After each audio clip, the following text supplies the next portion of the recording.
اگر اللہ چاہے تو تمہیں تمہارے حال پہ بھی چھوڑ سکتا ہے، مگر وہ ایسا نہیں کرتا۔ وہ ہمیشہ تمہاری حفاظت کرتا ہے۔ جب کسی کام میں اچھے برے کی پہچان نہ رہے تو آغاز کو دیکھ کر انجام کو پہچان لینا چاہیے۔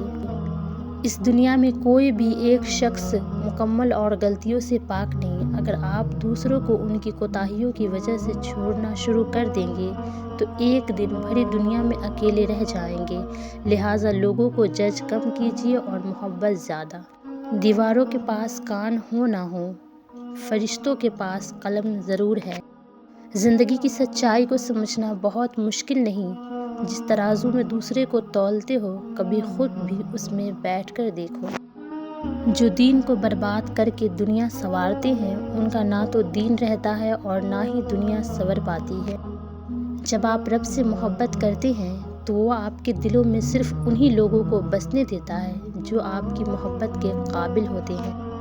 ایک غیبی اصول یہ بھی ہے کہ جو چیز تم تقسیم کرو گے اسی چیز کی تمہارے پاس فراوانی ہو جائے گی، پھر وہ دولت ہو، علم ہو، عزت ہو یا محبت ہو۔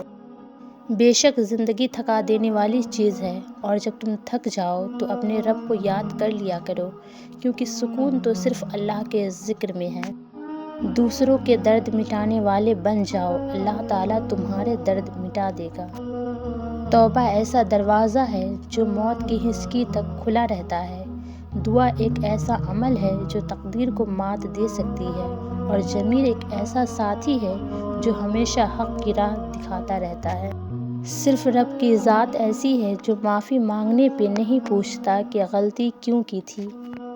اللہ تعالیٰ پہ چھوڑ کر بے فکر ہو جاؤ، وہ ساری کائنات کا نظام چلا رہا ہے تو تمہاری زندگی کو کیسے بکھرنے دے گا۔